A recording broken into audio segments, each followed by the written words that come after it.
استاد الاساتذہ پچھلی صدی کے شاید سب سے بڑے علماء میں سے ایک علامہ سید سلیمان ندوی رحمۃ اللہ علیہ نے تو غضب کر دیا. انہوں نے توحید کی تشریح کرتے ہوئے جہاں یہ لکھا کہ ایک ہی کو رب ماننا، ایک ہی کو الہ ماننا، یہ توحید ہے، اسی طرح انہوں نے یہ بھی لکھا ہے کہ توحید ہی میں شامل ہے دین اور دنیا کی وحدت کا عقیدہ رکھنا. یہ توحید کا معاملہ ہے.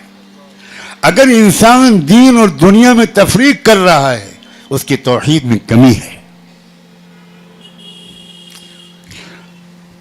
ہمیں اعتراف کرنا چاہیے میرے قابل احترام بھائیوں اور بہنوں کہ ہم نے اسلام کو سمجھا نہیں ہے، بالکل نہیں سمجھا. ہم نے کرتا پاجامہ ٹوپی داڑھی کو اسلام سمجھا، ہم نے برقعے کو اسلام سمجھا، ہم نے صرف نماز روزے کو اسلام سمجھا. نماز روزہ زکوٰۃ اور حج یہ پلرز ہیں، پلر. یہ اسلام کی پوری بلڈنگ نہیں ہے. ارکان کا ترجمہ ہوتا ہے کھمبے، ستون، پلرز.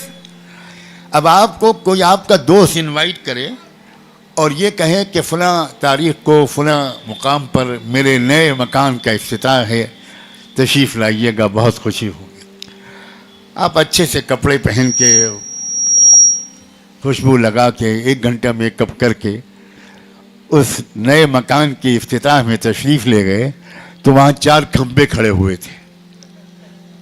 کوئی کمرہ نہیں تھا، کوئی چھت نہیں تھی، کوئی دروازہ نہیں تھا، کوئی ونڈو نہیں تھا، کوئی ڈرائنگ روم، کوئی ڈائننگ روم، کوئی کچن، کچھ نہیں تھا. تو آپ سمجھیں گے کہ میں غلط پتے پہ آ گیا. پھر آپ کنفرم کریں گے تو دوست آپ کا استقبال کہا آئیے بہت شکریہ. تو کہے گا شکریہ، آپ نے مکان کے افتتاح کے لیے بلایا تھا، چلیے لے چلیے مکان. کہیں گے یہی تو ہے مکان. اب آپ سوچئے، آپ نماز روزہ زکوٰۃ حج کو اسلام سمجھ رہے ہیں، یہ اتنا ہی بڑا پاگل پن ہے جتنا کہ 4 کھمبوں کو پورا مکان کہنا. یہ کھمبے ہیں، پورا اسلام نہیں ہے. بنی الاسلام علی 5. خود اللہ نے رسول نے کہا اسلام کی بنیاد رکھی گئی ہے ان 4 کھمبوں پر، 5 کھمبوں پر. اس کا مطلب اسلام کچھ اور ہے، سم تھنگ مور. اسلام میں اخلاق ہیں، اسلام میں ڈسپلن ہے، اسلام میں صفائی و ستھرائی ہے، اسلام میں ٹائم مینجمنٹ ہے، اسلام میں مال کا صحیح خرچ کرنا ہے، اسلام میں ظالم کو ظلم سے روکنے کی کوشش کرنا ہے، اسلام میں مظلوموں کی مدد کرنا ہے، اسلام میں عدالت کی کرسی پہ بیٹھ کر انصاف کرنا ہے، اسلام میں سچی گواہی دینا اور جھوٹی گواہی نہ دینا ہے. بہت لمبی عمارت ہے اسلام کی. ہمیں اعتراف کرنا چاہیے کہ اس زمانے کے مسلمانوں کی غالب اکثریت آلموسٹ 99%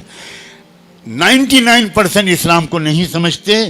پلیز اس کو سیریسلی لیجیے گا.